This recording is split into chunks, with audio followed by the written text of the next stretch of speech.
কবরি জিন্দেগি বা বারজাকি জিন্দেগি যেটা, সে বিষয় নিয়ে প্রথমেই এ বিষয়ে আমাদের সবাইকে সারেন্ডার করতে হবে, মাথা নত করতে হবে। এটা যে বারজাখি জীবনে কোরআন এবং সহিহ সুন্নাহ যা আছে আমরা কেবল ততটুকুই বলতে পারি, এটার উপরে আর কোনো প্রশ্ন করা যাবে না। যে মুসা আলাইহিস সালাম, রাসূলুল্লাহ সাল্লাম বলছেন, মুসা আলাইহিস সালামকে আমি দেখলাম তিনি কবরের মধ্যে সালাত আদায় করছেন। তো আপনারা যদি প্রশ্ন করেন যে এটা কিসের নামাজ ছিল, এই প্রশ্নের উত্তর দেওয়া যাবে না। কয় রাকাত নামাজ ছিল, এটা দেওয়া যাবে না। উনি কেন এই নামাজ পড়তেছিলেন, এই ধরনের কোনো প্রশ্নের জবাব নেই। প্রত্যেকটা অধ্যায় যখন মানুষ কবরে সব সুন্দর জবাব দেবে, তখন একজন আসবে, একজন এসে বলবে তুমি ঘুমাও।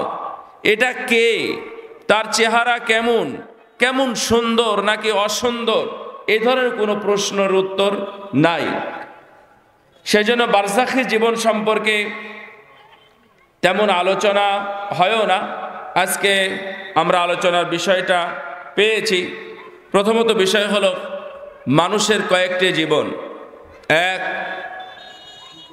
রূহ জগৎ, যেই জীবন সম্পর্কে আমাদের তেমন কিছুই জানা নেই, শুধুমাত্র আমাদের একটা অঙ্গীকার ছাড়া। রূহ জগতে আমরা আল্লাহকে বলেছিলাম, হ্যাঁ হে রব আপনি আমাদের প্রভু। কেন আপনি আমাদের প্রভু নন? অবশ্যই আপনি আমাদের প্রভু।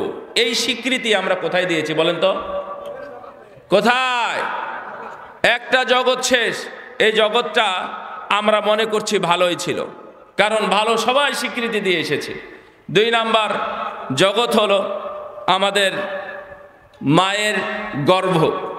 মায়ের গর্ভই আমাদের একটি সময় কেটেছে নির্বিঘ্নে, নিশ্চিন্তে, যেখানে আল্লাহ প্রদত্ত কিছু খাবার যা নির্ধারণ করা ছিল সেগুলোই ওখান থেকে খাবার খেয়ে এসেছি। যদি এটা বিশদ ব্যাখ্যা করতে গেলে আরও দূরে চলে যাবে, যে আমাদের মা বোনদের মাসিকভাবে যেটা ব্লিডিং হয়, এই ব্লিডিংটা বন্ধ হয়ে যায়, রক্তপাতটা বন্ধ হয় যেই দিন থেকে আমি আমার মায়ের মাতৃগর্ভে এসেছিলাম। এই খাবারটাই আল্লাহ রাব্বুল আলামিন কোনোভাবেই হয়তোবা রিফাইন করে তিনি আমাদের খাবারের ব্যবস্থা করেন। অর্থাৎ আমরা ওই জগতে ছিলাম, এরপরে আমরা দুনিয়ার জগৎ থেকে পরবর্তী আরেকটি জগৎ, যদিও এটাকে কেউ কেউ ভাগ করেছেন, একটা হলো কবরের জিন্দেগি আর একটা হলো কবরের পরের জিন্দেগি। তো আমাদের পরের অংশ নিয়ে কথা মৃত্যুর পরে, কিন্তু মৃত্যুর আগে আমাদের কিছুটা প্রস্তুতি যদি না থাকে তাহলে মৃত্যুর পরটা ভালো হয় না। তো আমরা চাইব মৃত্যুর আগের জীবনটা যেন আমাদের ভালো হয়। আল্লাহ রাব্বুল আলামিন বলছেন, কুল ইন্নাল মাউতাল্লাযী তাফিররুনা মিন ফাইন্নাহু মুলাকীকুম সুম্মা তুরাদ্দুনা ইলা আলিমিল গায়বি ওয়াশ শাহাদা। তোমরা মৃত্যু থেকে সবাই পালায়ন করো। মৃত্যু এমন জিনিস যেখান থেকে তোমরা সবাই পালাও, সবাই ভয় পাও যেন মৃত্যু আমাকে ধরতে না পারে। আল্লাহ রাব্বুল আলামিন বললেন, ফাইন্নাহু মুলাকীকুম, অবশ্যই তার সাথে তোমাদের সাক্ষাৎ হবে। সাক্ষাৎ হতেও পারে নাও পারে, কথাটা কি ঠিক? মৃত্যুর সাথে আমাদের সাক্ষাৎ হতেও পারে নাও পারে, কথাটা কি ঠিক? একেবারে ঠিক নয়। আপনি যার গর্ভে জন্ম নিয়েছেন মা, এই কথাটা তার ক্ষেত্রেও ঠিক। অর্থাৎ মায়ের সাথে সাক্ষাৎ হতেও পারে নাও পারে, এটা ঠিক। তার কারণ হচ্ছে মা জন্মের সময় মারা গেছে, অথবা আমরা দুনিয়ার একটা ইতিহাস দেখলাম ময়মনসিংহে, যে ট্রাক এসে মাকে চাপা দিয়েছে, গর্ভে সন্তান ছিল, গর্ভের সন্তান বেরিয়ে গেছে, নাম রাখা হয়েছে ফাতেমা। সেই সন্তান এখন পর্যন্ত বেঁচে আছে, ও মায়ের অস্তিত্ব সম্পর্কে কিছুই জানে না, তার মানে ওর জন্মের আগে মায়ের মৃত্যু হয়ে গেছে। অনুরূপভাবে বাবার সাথে সাক্ষাৎ হতেও পারে নাও পারে, এটা খুবই স্বাভাবিক। অর্থাৎ আমরা অনেক কিছু বলতে পারি, কিন্তু মৃত্যুর সাথে সাক্ষাৎ হবে না, এটা একেবারে অসম্ভব। কুল্লু নাফসিন যায়িকাতুল মাউত, তোমার যদি প্রাণ থাকে তাহলে মৃত্যুর স্বাদ তোমাকে গ্রহণ করতেই হবে। সেই স্বাদটা তেতো হোক আর মিষ্টি আর ঝাল টক যেটাই হোক না কেন, কিন্তু আমাদের তার সাথে সাক্ষাৎ হতেই হবে। দেখেন, আমরা জাহান্নাম থেকে পালাই না, মৃত্যু থেকে পালাই। যদি আমরা মৃত্যু থেকে না পালিয়ে জাহান্নাম থেকে পালাতে পারতাম তাহলে অবশ্যই বাঁচতে পারতাম, তাই না? তাহলে আমরা জাহান্নাম থেকে পালাবো, মৃত্যু থেকে পালানোর কোনো সুযোগও নেই এবং কোনো অধ্যায়ও নেই। কবরের জিন্দেগি নিয়ে অনেকের অনেক ধরনের প্রশ্ন থাকতে পারে। ওসমান রাদিয়াল্লাহু তাআলা আনহু কবর নিয়ে তার সম্পর্কে বলা হয় যে ওসমান রাদিয়াল্লাহু তাআলা আনহু ওনার একজন দাস, তিনি বলছেন কানা উসমান ইযা ওয়াকাফা আলা কবরিন বাকা, কবরের সামনে দাঁড়ালে উনি খুব কান্না করতেন, এমনকি কাঁদতে কাঁদতে চোখের পানি অশ্রু তার দাঁড়ি বেয়ে টস টস করে পড়তো। তাকে জিজ্ঞাসা করা হয়েছিল, আপনার সামনে জান্নাতের আলোচনা করা হয়, আপনি তো এইভাবে কাঁদেন না। আপনার সামনে জাহান্নামের আলোচনা, ভয়াবহতা নিয়ে আলোচনা করা হয়, আপনি তো কাঁদেন না, কিন্তু কবরকে নিয়ে আপনি এত কান্নাকাটি করেন কেন? আমাদের কান্না নাই, আমাদের চিন্তাও নাই, আমাদের গবেষণাও নেই। ওসমান রাদিয়াল্লাহু তাআলা আনহু কান্না করতেন। তিনি তার জবাব দিয়েছিলেন এত সুন্দর, উনি বলছেন তার জবাবটা না বলে উনি রাসূল সাল্লাল্লাহু আলাইহি ওয়াসাল্লামের কথা স্মরণ করিয়ে দিলেন। রাসূল সাল্লাল্লাহু আলাইহি ওয়াসাল্লাম বলেছেন, ইন্নাল কবরা আউয়ালু মানজিলুম মিন মানাজিলিল আখিরাহ, মানুষের মৃত্যুর পরে যত অর্থাৎ স্তর আছে তার প্রথম স্তর হলো কবর। প্রথম স্তর কবর। মৃত্যুর পরে দুনিয়াতে যে যত দ্রুত পারে, বাবা হোক, মা হোক, মহব্বতের স্ত্রী হোক, অথবা অতি আপন স্বামী হোক না কেন, সবার মনে মনে একটাই চাওয়া, কত দ্রুত দফন করা হবে। ভাইরে মানুষ, ভাইরে আত্মীয় স্বজন, ভাইরে বাবা, যার কোলের উপরে, যার বুকের উপরে আমার খেলার জায়গা ছিল, যিনি আমাকে আশ্রয় দিতেন, যিনি আমাকে বড় করেছেন, যিনি আমার ছাতার মতো ধরে ধরে রেখেছিলেন, সেই বাবা মৃত্যুর পরে আমি ছেড়ে হয়ে একটা বাবা বললাম না, হে এলাকাবাসী, আমার বাবাকে রেখে দাও, দাফন করা লাগবে না। তার মানে মৃত্যুর পরে আপনার দ্বিতীয় স্তর বা দ্বিতীয় কাজ হলো কত দ্রুত কবরস্থ করা যায়, কোথায় কবর দিতে হবে, কখন গোসল করাতে হবে, কে নামাজের জানাজা পড়াবে, আর কে কয়টার সময় জানাজা হবে, এইসব নিয়ে ব্যস্ততায় পরিপূর্ণ হয়ে যায়।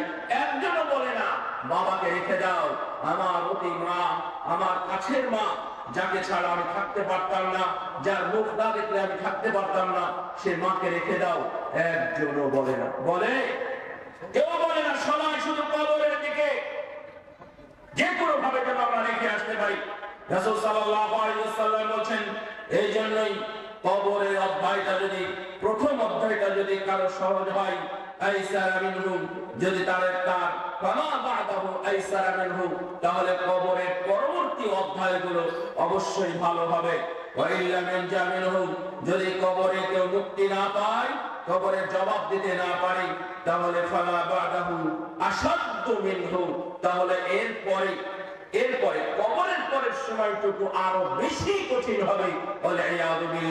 আল্লাহ যেন আমাদের সবাই কবরকে সহজভাবে পার করার সুযোগ গ্রহণ করান, আমিন। এই যে কবর, এই জন্য একজন বলতেছেন কবি যে আমি কিছু পাগল দেখেছি, পাগলদের মধ্যে এক নাম্বার বা বিশেষ ধরনের একটা পাগল হলো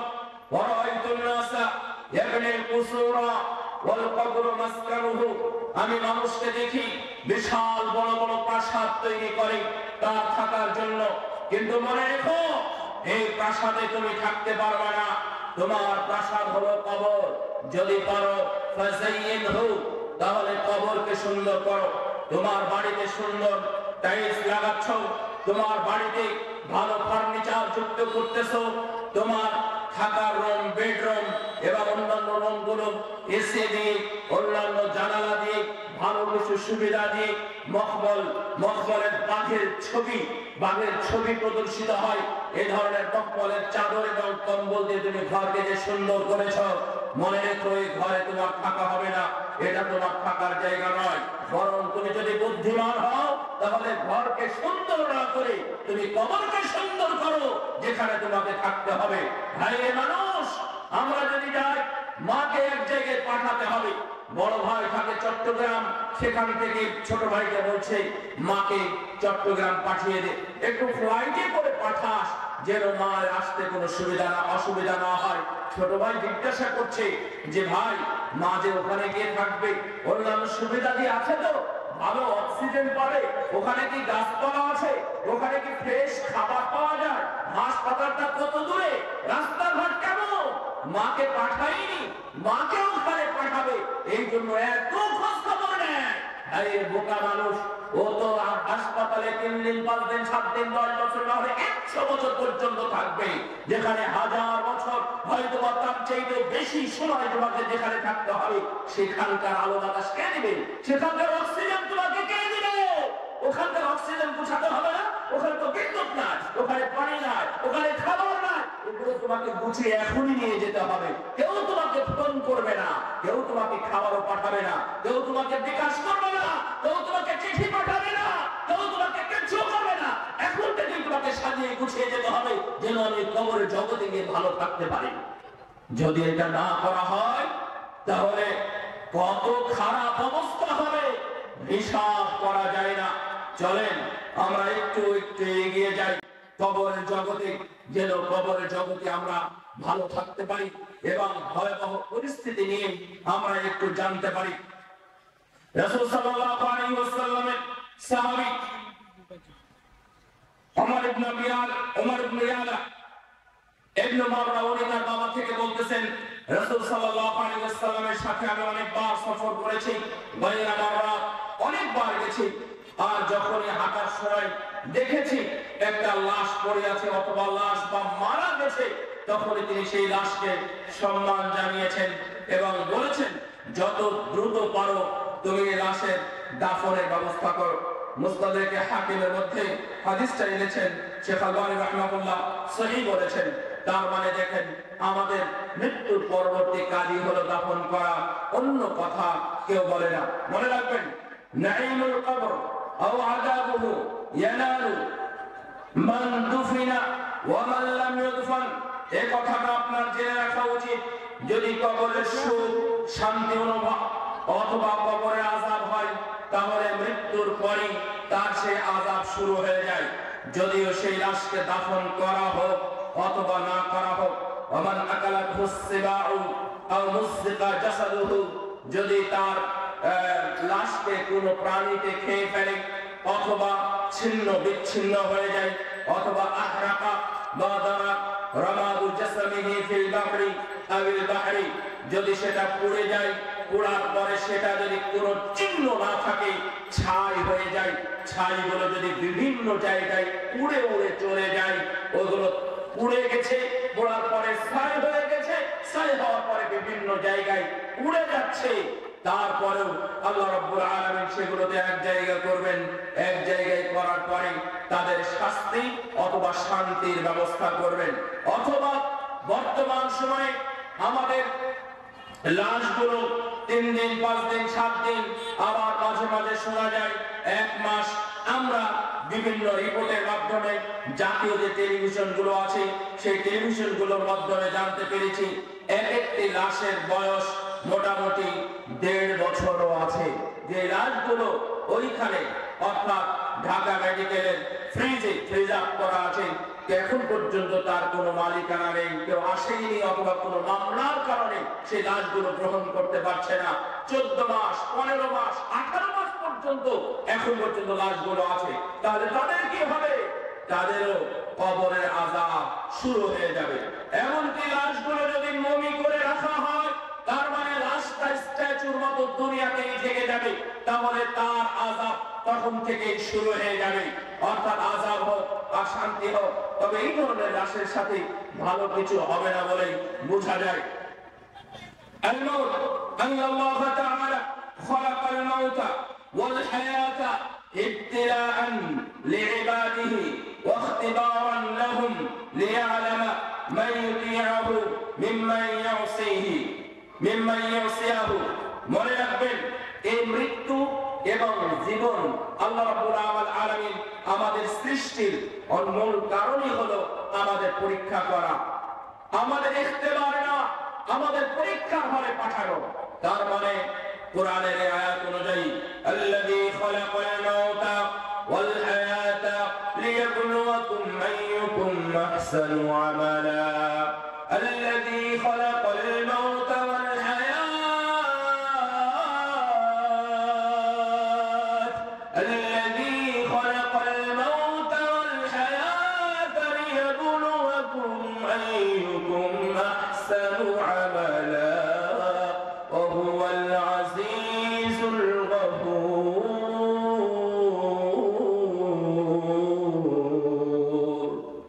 এই মৃত্যু এবং জীবন এই দুইটাকে আল্লাহ সৃষ্টি করেছেন তোমাদের পরীক্ষা নেওয়ার জন্য।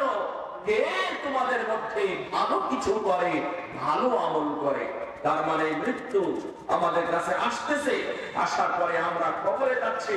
তার মানে এটা হলো পরীক্ষার হল। দুনিয়া এটা পুরো পরীক্ষা হল।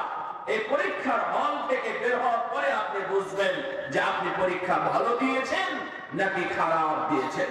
এই জন্য সাবধান, জুলুম থেকে সাবধান হয়ে যান, সুদ থেকে সাবধান হন, ঘুষ থেকে সাবধান হন, বেহায়াপনা বেপরদা থেকে সাবধান হয়ে যান। শিরকে না বলুন, বিদআতকে দাফন করে দিন, সুন্নাহ এবং তাওহীদ নিয়ে জীবন যাপন করুন। কারণ এই সুন্নাহ এবং তাওহীদ নিয়েই কবরের মধ্যে তিনটা প্রশ্ন করা হবে। সম্মানিত উপস্থিতি, রাসূল সাল্লাল্লাহু আলাইহি ওয়াসাল্লাম কবরের আযাব সম্পর্কে আমাদেরকে ধারণা দিয়েছেন। সাহাবী ইবনে আজব রাদিয়াল্লাহু তাআলা আনহু বলতেছেন, অনেক লম্বা হাদিস নাসাঈর মধ্যে সহিহ সনদে এসেছে, অন্যান্য হাদিস গ্রন্থেও যা এসেছে, তবে নাসাঈর বর্ণনাটা সবচেয়ে সুন্দর এবং সহিহ এবং তারতিব বা ধারাবাহিকতা ঠিক আছে। আমরা রাসূল সাল্লাল্লাহু আলাইহি ওয়াসাল্লামের সাথে একটা লাশ দাফনে গেলাম, একটা জানাজায় গেলাম। জানাজায় গিয়ে আমরা বসে থাকলাম। আমরা এমন ভাবে বসেছিলাম রাসূলের সামনে, আমরা নড়ানড়ি করি নাই, যেন আমাদের মাথার উপরে যদি পাখি বসে কাঠের মতো ছিলাম তাহলে বসতে পারে। এমন অবস্থায় আল্লাহর নবীর চোখ দিয়ে টস করে পানি পড়তেছিল। আর এইভাবে কি করতেছিলেন। তারপরে বললেন যে শোনো, কবরের জিন্দেগিটা কেমন। একটা লাশকে রাখা হবে, যদি মুমিন হয় তার কি হবে, আর যদি কাফের হয় তাহলে কি হবে। মুমিন যখন মানুষ মারা যায়, মুমিনের মৃত্যুর সময়টা খুব সুন্দর হয়। গ্লাস থেকে সর্বশেষ ফোঁটা বা সর্বশেষ চুমুক এর পানিটা যত দ্রুত সুন্দর সহজে চলে যায়। আপনি যদি মুমিন হন, আমলে সালেহ হন, মুহসিন ব্যক্তি হন, তাহলে আপনার রূহটা, আপনার জানটা ওইভাবে বেরিয়ে যাবে, আপনি কিছুই অনুভব করতে পারবেন না। সুবহানাল্লাহ। তার মানে কষ্ট প্রায় হবে। যখন কবরে রাখা হবে, কবরে রাখার পরে মানুষ যখন চলে আসবে, তিনি যখন খস খস আওয়াজ শুনতে পারবেন, স্যান্ডেল দিয়ে তারা চলে যাচ্ছে, তখনই ফেরেশতা এসে তাকে বসাবে। বসানোর পরে রূহ ফিরিয়ে দেওয়া হবে। ফিরিয়ে দেওয়ার পরে তাকে তিনটা প্রশ্ন করবে, তোমার রব, তোমার নবী এবং তোমার দ্বীন। কয়টা প্রশ্ন? কবরে কয়টা প্রশ্ন? তিনটা প্রশ্ন। আল্লাহ সম্পর্কে, নবী সম্পর্কে এবং দ্বীন সম্পর্কে প্রশ্ন করা হবে। এই জন্য ইবনে কাইয়িম আল-জাওযী রাহিমাহুল্লাহ উনি সুন্দর বলেছেন, ফাসসাহিহু আন্নাল মালাকাইনি লা ইয়াসআলানি আল-মাইয়িত ফি কবরিহি ইল্লা আন উমুরিত তাওহীদ ওয়াল আকিদা ওয়া হুয়া ওয়াদিহুন বাইয়িনুন। তাহলে এটাই সর্বশেষ কথা। আপনি জিন্দেগিতে কত কি করেছেন, কিন্তু একটা বিষয়ে শুধু তিনটা প্রশ্ন করা হবে। বিষয় কয়টা বললাম? বলেন তো কয়টা বিষয়? একটা বিষয়ে তিনটা প্রশ্ন হবে। প্রশ্নগুলো ফাঁস করে দেওয়া হয়েছে আর জবাবগুলো বলে দেওয়া হয়েছে। এই পৃথিবীতে এমন প্রশ্ন আর এমন উত্তর, এমন পরীক্ষা আমার মনে হয় আসমানের নিচে জমিনের উপরে আল্লাহর দুনিয়াতে আর নাই যে প্রশ্ন উত্তরগুলো ফাঁস করে দেওয়া হয়েছে। এক নম্বর প্রশ্ন হলো মারিফাতুর রব, তোমার রব কে? দুই নম্বর প্রশ্ন হলো মারিফাতুর রাসূল, তুমি রাসূলকে চিনো কিনা? তিন নম্বর প্রশ্ন হলো মারিফাতুদ দ্বীন, তুমি দ্বীন সম্পর্কে তোমার কোনো ধারণা আছে কিনা? আপনাদের মনে হচ্ছে খুবই সহজ প্রশ্ন, খুবই সহজ প্রশ্ন, তাহলে তো মুখস্থ করে নিয়ে যাবে। আপনি তো মুখস্থ করে নিয়ে যাবেন। সমস্যা কোথায়? আমাদের এলাকায় একজন স্বপ্নে খারাপ কিছু দেখে। কি দেখে? তো বলেছে কি কি জব আসে, আসার পরে আমার সাথে গল্প করে, পুরো রাত আমাকে ঘুমাতে দেয় না, বসিয়ে আমাকে বসায়, বসানোর পরে আমি ঘুমাতেই পারি না, চলে যায়। তো এখন বাড়িতে বলে, যুক্তি বুদ্ধি করে বিভিন্ন ভাবে পরামর্শ করে রাখা হলো সাহসী এক ব্যক্তি। আপনাদের বলি, একটু বাস্তবতায় আসেন। সাহসী এক ব্যক্তিকে রাখা হলো, ও আমার কাছে নিজেই গল্প করেছে। অনেক বড় একটা দা নিয়ে তার কাছে থেকে গেল, থাকলো, ফজর হয়ে গেল, কিন্তু তাকে ডাকে না। তো বললো যে আজকে রাত্রেও তো এসেছিল, তুই তো কিছুই বললি না। মানে আমি এত বড় দা নিয়ে বসে আছি, তোর কাছে কে আসে, কিছুই বললি না। করি আমি তো তোকে খেয়াল করিনি, আমি তো তোর পাশেই শুয়েছিলাম, তুই দেখিস না এটা। কথা কি বুঝতে পেরেছেন? এটা হলো স্বপ্ন। দাঁড়িয়ে বসে থাকলে কি স্বপ্নের কোন ওই যে জিনকে অথবা অন্য কিছুকে ধরা যায়, দেখা যায়? অসম্ভব স্বপ্নে দেখে স্বপ্নের ওই ঘুম হয় না, এটা স্বপ্নের অভ্যাস। অনুরূপ ভাবে আপনি মুখস্থ করে যাবেন, ওই দাঁড়িয়ে যেমন আসামিকে ধরতে পারে নাই, আপনি মুখস্থ করে যাবেন, কাগজ নিয়ে যাবেন, মেমোরি নিয়ে যাবেন, মোবাইল নিয়ে যাবেন, প্রশ্নের উত্তর দিতে পারবেন না যদি আপনার আকীদার মধ্যে না থাকে, যদি আপনার দ্বীনের মধ্যে না থাকে, যদি আল্লাহ এবং তার নবীকে আপনি না চিনে থাকেন। এই জন্যই কবরের প্রশ্ন উত্তরের জন্য তিনটা জিনিস খুবই জরুরি। এক, মারিফাতুর রব, আল্লাহকে চিনা। আল্লাহকে চিনার জন্য আপনাকে অনেক কিছু করতে হবে। রব হিসাবে জানা, খলেক হিসাবে জানা, ওনার যত গুণ আছে গুণগুলো সম্পর্কে যদি আপনি জানতে পারেন, তাহলে আপনি রবকে চিনতে পারবেন, নইলে চিনতে পারবেন না। ওমা কদারুল্লাহ হাক্কা কদরিহি ওয়াল-আরদু জামিআন কবদাতুহু ইয়াওমাল কিয়ামা ওয়াস-সামাওয়াতু মাতওয়িয়াতুন বিয়ামিনি সুবহানাহু ওয়া তাআলা আম্মা ইউশরিকুন। আল্লাহ রাব্বুল আলামিন বলেন, তারা আল্লাহর মর্যাদা দিতে জানে নাই, আল্লাহ রাব্বুল আলামিনকে যেমন চেনা তেমন ভাবে তারা চিনতে পারে নাই। অথচ সেই মহান আল্লাহ কিয়ামতের দিন এই বিশাল জমিনকে এক হাতে ধারণ করবেন, আর এই বিশাল আসমানকে ডান হাতে মুষ্টিবদ্ধ করে ভাঁজ করে নেবেন। ভাঁজ করে নেওয়ার পরে সেই দিন হুঙ্কার ছেড়ে বলবেন, কোথায় রে প্রতাপশালীরা, কোথায় রাজা বাদশারা, আমি তো রাজাদের রাজা, এত ছোট্ট অধিপতি। এই বিশাল আসমানকে তিনি এক হাতে মুষ্টিবদ্ধ করে নেবেন। তাহলে সেই আল্লাহকে চিনতে আপনাদের ভুল হয়েছে, আমাদের ভুল হয়েছে। আপনি জানেন দুনিয়াতে আল্লাহকে যারা চিনে নাই, আল্লাহ রাব্বুল আলামিন রাতারাতি তাদের সবাইকে অন্ধ বানিয়ে দিয়েছেন। অন্ধ নয়, তাদের চোখগুলো নাই করে দিয়েছেন। আল্লাহ রাব্বুল আলামিন কত জাতিকে বানর বানিয়ে দিয়েছেন। আল্লাহ রাব্বুল আলামিন কত জাতিকে খবিশে পরিণত করে দিয়েছেন আল্লাহকে চিনার কারণে, না চিনার কারণে। অথচ আল্লাহকে চিনতে হবে, এই ধরনের পড়াশোনার অধ্যায় আমাদের সমাজে দেখা যায় না। স্কুলে শিক্ষা প্রতিষ্ঠানে একজন শিক্ষাবিদ ডক্টর আমাদের ভাই আছেন, হেদায়েতুল্লাহ ভাই আছেন, উনি হয়তো কিছু আলোচনা করবেন, আমরা বুঝতে পারবো যে আমাদের শিক্ষা ব্যবস্থা বর্তমান যে দুরবস্থা, এটা নিয়ে তো কঠিন। যে কবর সম্পর্কে জানে না, আখিরাত জানে না, আল্লাহও জানে না, রাসূলকেও চেনে না। এমনকি আগের যুগের ভালো ভালো কবি নজরুল ইসলাম, তারপরে তো তুমি কাদের নেওয়া সব ভালো ভালো কবিদের, লেখকদের যে লেখা থাকতো, লুৎফর রহমান সাহিত্যের যে ভালো লেখা থাকতো, আজকে এগুলো নাই। ওরা কি জানবে কবর কোনটা, কি জানবে প্রশ্ন উত্তর কোনটা? সম্মানিত উপস্থিতি, আমি আপনাদের এই বিষয়টি একটু বেশি গুরুত্ব দিচ্ছি, আল্লাহকে চিনা। ইনশাআল্লাহ চিনবেন, চেনার চেষ্টা করবেন, কোরআন পড়ে চিনতে হবে। দুই, মারিফাতুর রাসূল, আমরা রাসূলকে চিনি না, রাসূল সাল্লাল্লাহু আলাইহি ওয়াসাল্লাম সম্পর্কে জীবনী আমাদের পড়ায় না। রাসূল সাল্লাল্লাহু আলাইহি ওয়াসাল্লাম উনি কখন এসেছিলেন কেন এসেছিলেন, উনি কি করেছেন এসে দুনিয়াতে, এগুলো আমাদের তেমন কিছুই জানা নেই। অথচ আপনি সবসময় বলতেছেন যে আমরা মুজিবের আদর্শ জীবন করি, আমরা জিয়ার আদর্শে জীবন করি। তো আপনি মুজিবকে চিনেন? মুজিবের আপনি নাম ডাক কোথাও শুনেছেন, দেখেছেন? ওনার জীবনে কি লেখা আছে, উনি কিভাবে খেতেন, কিভাবে চলতেন, এগুলো তো দেখেন না। শুধু এমনিতে আপনি জিয়ার আদর্শে জীবন করতে যাচ্ছেন। আমাদের মুসলমানের কি অবস্থা হয়ে গেছে, আমরা রাসূলের আদর্শে জীবন করি, কিন্তু রাসূলের জীবনী সম্পর্কে তো আমরা জানি না। আল্লাহর নবী কখনো হারাম খেয়েছেন? কখনো মিথ্যা বলেছেন? তাহলে এগুলো কার জীবনী থেকে নিয়েছেন? কে আপনাকে দিয়েছেন? রাসূল সাল্লাল্লাহু আলাইহি ওয়াসাল্লামের বাড়িতে কোন বেপরদা বেহায়াপনা ছিল? আপনার বাড়িতে কেন? আপনার বাড়িতে মূর্তি কেন? যে মূর্তির জন্য যুদ্ধ হয়ে গেল, যে মূর্তির জন্য দিনের মধ্যে পার্থক্যকারী পদযুদ্ধ হয়ে গেল, অথচ সেই মূর্তি এখন আপনার বাড়িতে জন্ম হয়েছে। আপনার বাড়িতে কার আদর্শে আপনি মূর্তিগুলো নিয়ে গেলেন? কার আদর্শে আপনি ছবিগুলো টাঙিয়ে রাখলেন? কেন? কোনদিন হাদিস শোনেন না আপনি? আপনাকে কেউ কখনো বলে নাই আপনি নিচে কেন? কার আদর্শে জীবন করবেন?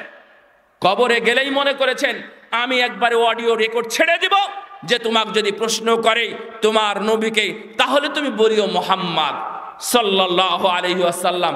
আপনি কি তেমন কিছু মনে করেছেন? অসম্ভব। তার আদর্শ যদি জীবন করতে না পারে, তাহলে এই প্রশ্নের উত্তর আপনার জন্য না, তাহলে দুনিয়ার সবার জন্যই হতো। প্রশ্ন উত্তর সহজ, যে ইহুদি, নাসারা, খ্রিস্টান সবাই তো উত্তর দিতে পারবে। এই প্রশ্ন ফাঁস করা উত্তর সবাই পারবে। আদর্শ জীবন করেন নাই, তাহলে এর উত্তর দেওয়া সম্ভব না। দিন সম্পর্কে জানেন, কি আর বলবো। দোয়া কুনুত আপনারা এখানে কয়জন জানেন না?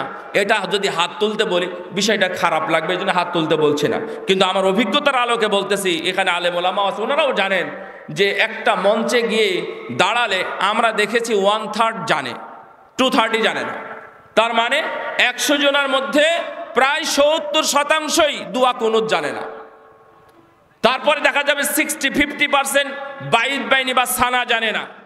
তারপরে আমি আয়াতুল কুরসি পড়ে আয়াতুল কুরসির ফজিলত নিয়ে আলোচনা করলাম মাগরিবের পরে। মাগরিব পরে জিজ্ঞাসা করলাম কয়েকজনকে, একজন মুরব্বীকে জিজ্ঞাসা করলাম যে চাচা আয়াতুল কুরসি পড়েন তো নিয়মিত? তো ওনার জবাব হলো, বাবা আমি তো ক খই জানি না, আয়াতুল কুরসি পড়বো কেমনে? কত বছর থেকে নামাজ পড়েন আপনি? মানে কত বছর নামাজ পড়েন, সালাত আদায় করেন? তো বললো যে তাও তো 45-50 বছর হবে আমি নামাজ পড়ি। তাহলে দিন সম্পর্কে জানবেনটা কখন? আপনি তো জানেন কোন জমিতে কোন ফসল বুনতে হয়। আপনি তো জানেন অটোর চাইতে সিএনজি চালালে টাকা বেশি পাওয়া যায়। আপনি তো জানেন বাসে ভ্রমণের চাইতে রেলে ভ্রমণ করলে স্বস্তিতে ভ্রমণ করা যায়, টাকা কমও লাগে। আপনি তো জানেন যে লম্বা রাস্তা সৌদি আরবে হেঁটে হেঁটে যাওয়ার চাইতে ফ্লাইটে যাওয়া ভালো। এই জ্ঞান তো আপনি অর্জন করেছেন। ও মেয়ের বিয়ে দিবেন যখন, তখন জানবেন যে আমার ছেলে ভালো হওয়া চাই, সরকারি চাকরি চাই। এই জ্ঞান তো আপনার ঠিকই আছে, দিনের জ্ঞান নাই, ছাড় পাবেন না। ইমাম শাফি রাহিমাহুল্লাহর বক্তব্যটা মনে রাখবেন, লাউ কানাল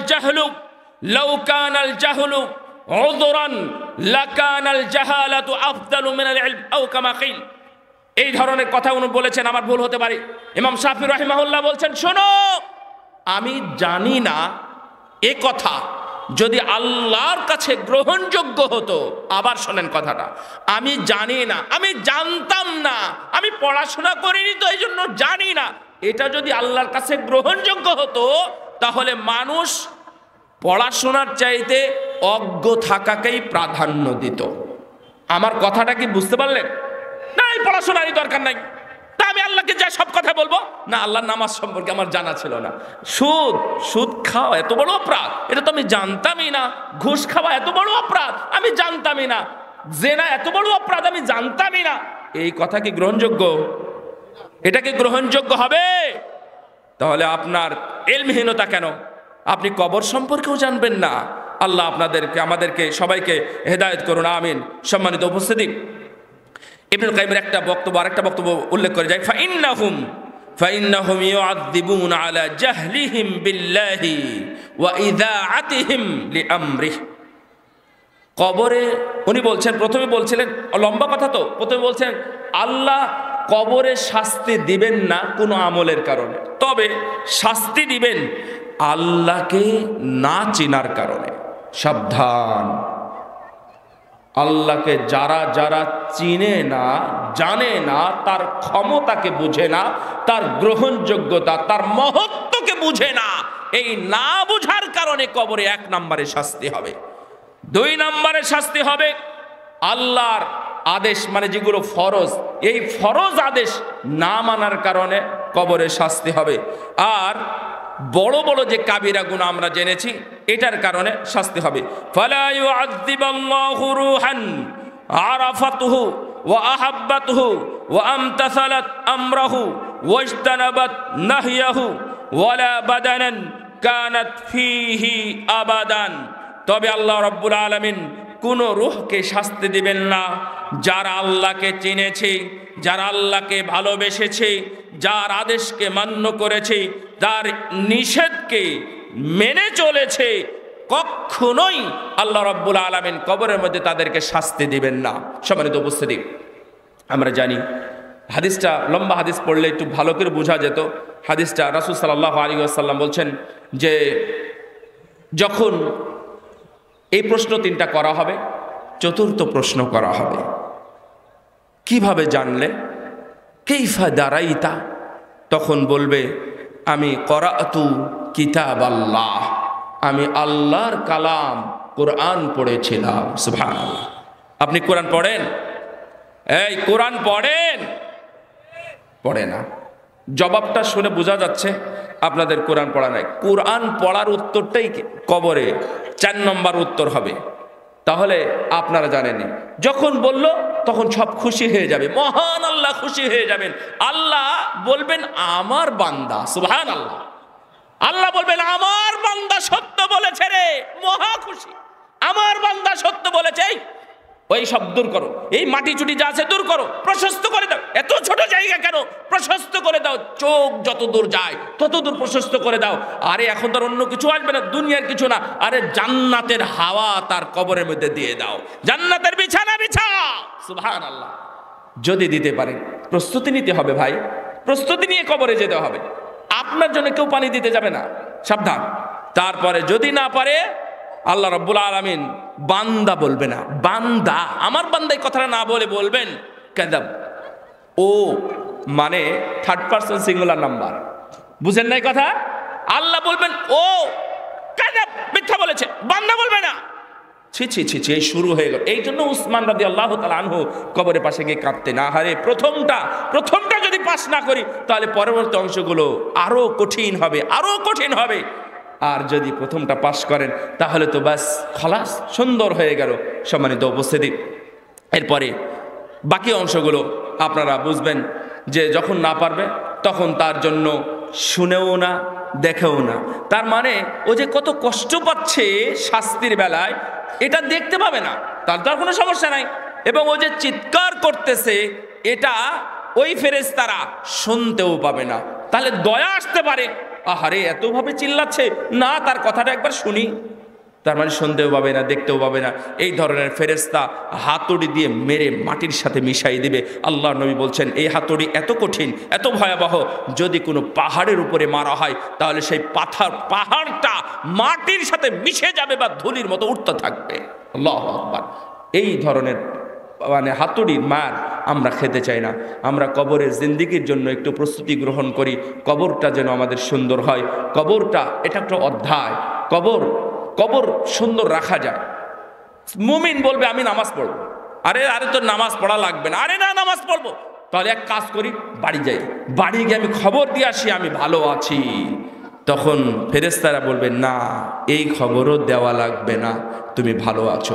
ওরা এমনিতেই জানবে তুমি ভালো আছো। সম্মানিত উপস্থিতি, আল্লাহ রাব্বুল আলামিন যেন আজকে আমাদের 2 দিন ব্যাপী আয়োজিত এই মহা সম্মেলনকে কবুল করেন। যারা এর সাথে সম্পৃক্ত আছে, বিভিন্নভাবে আঞ্জাম দিয়েছে, আল্লাহ রাব্বুল আলামিন যেন তাদেরকে কবুল করেন এবং জান্নাতের সদস্য হিসাবে কবুল করেন।